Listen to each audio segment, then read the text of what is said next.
Why is rumination endless? Because the foundation of rumination are things that are unsolvable riddles of the mind, unnatural contaminants that you don't find in nature. You ever see a lion ruminate?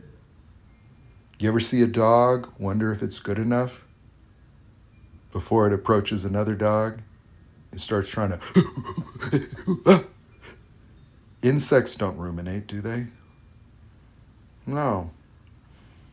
You see, the evolutionary advantages of the brain obviously cannot be understated. But the power of the mind is to be able to create an inner world as to strategize to navigate the outer world, and to take that inner world and project it onto the outer world, to implement the strategies by using the past and what we've learned as a way to patternize reality.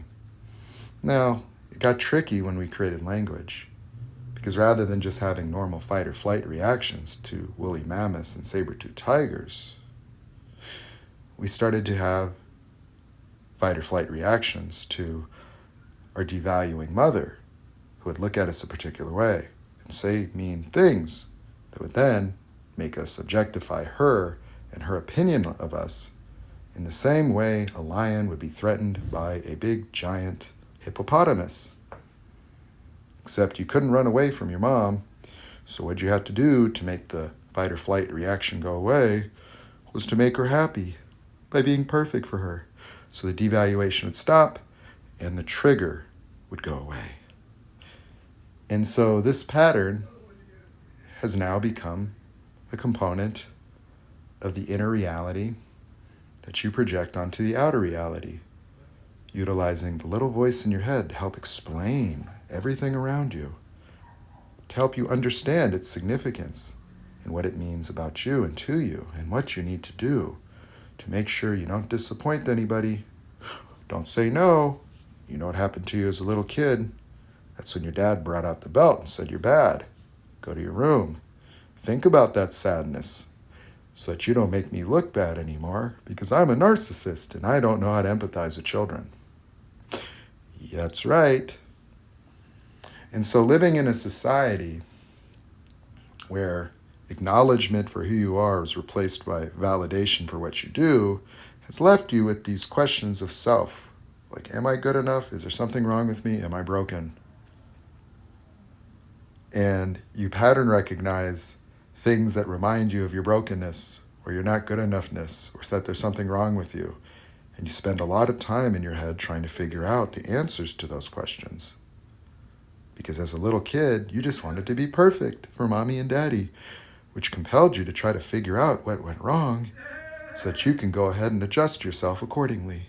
And so you have been one giant stress reaction as a human being trying to figure out reality as to understand it, because understanding it will give you the foundation of knowledge you need to fix yourself yet again, to chase the infinite carrot of happiness that is dangling in front of you on the treadmill of your life. As you reach for the happiness that you displaced yourself by saying, I'm not good enough, therefore I need to figure it out, therefore I can try to be perfect, therefore I can become happy and lovable someday. And the problem with trying to be perfect, if you haven't caught on, is it's kind of impossible, isn't it? So the thought of being imperfect disqualifies you from love, making it so you can't feel the love because that love is in the future. The future you invent with cognitive dissonance and put narcissists and other people into the future who you need to keep happy so your soulmate can keep you feeling good about yourself through validation, the validation that you were seeking from your parents and never quite got permanently. And so you live in an illusion where you can permanently make yourself happy by playing the game of life, not just for a participation trophy, but for happiness and joy.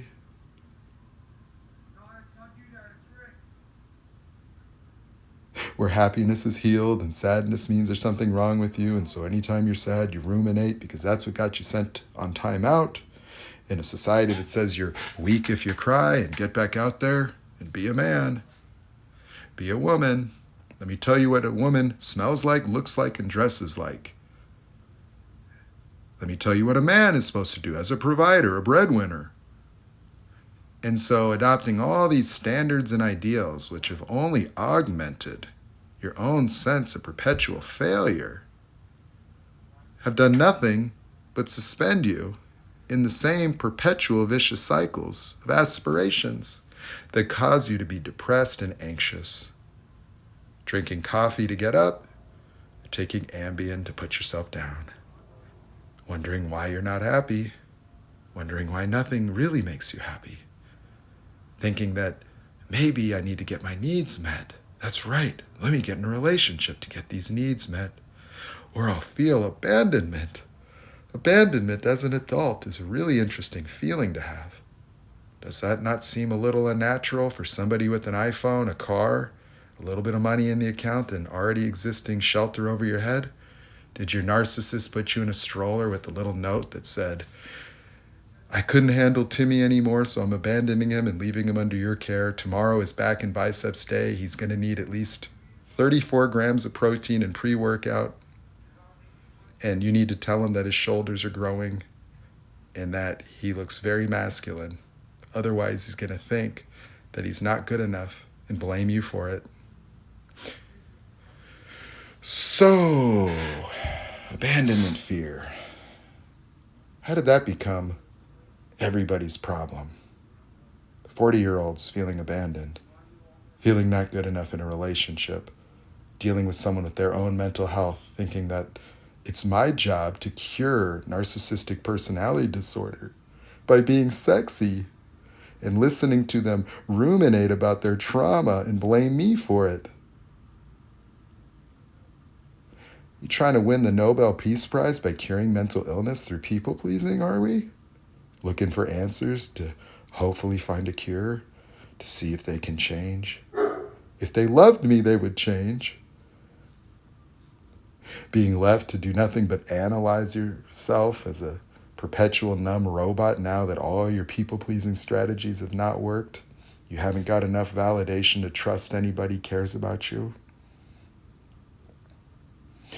And yet you still fail to see that everybody in humanity is doing that. That you're either a narcissist or you're somebody that's trying to get validated by one. Uh-oh. Houston, we have a problem. So, well, yeah, about that. Yeah. So if we're all going to just be 7-year-old versions of ourselves, educating and training and developing ourselves to recreate our childhood, to just project our mom and dad onto society and just dedicate our lives to seeking the approval, trying to prove ourselves, it's going to be a pretty rough go at it. So if you're wondering why you might not be as fulfilled as you think you should be, or why you're still trying to pump up yourself and convince yourself of your value and your worth, tired of hearing people tell you to love yourself first, that's the key.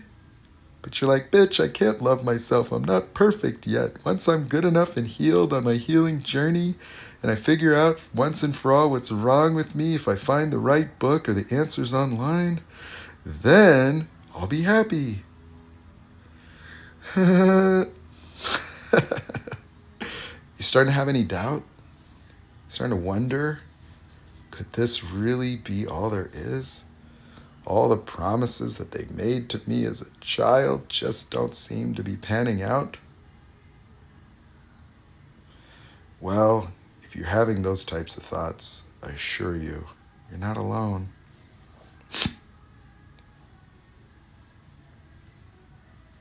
That's just the ordinariness of being a person in 2023, trapped between the animal kingdom and an intelligence that seems to have taken an evolutionary turn for the worst. But fear not.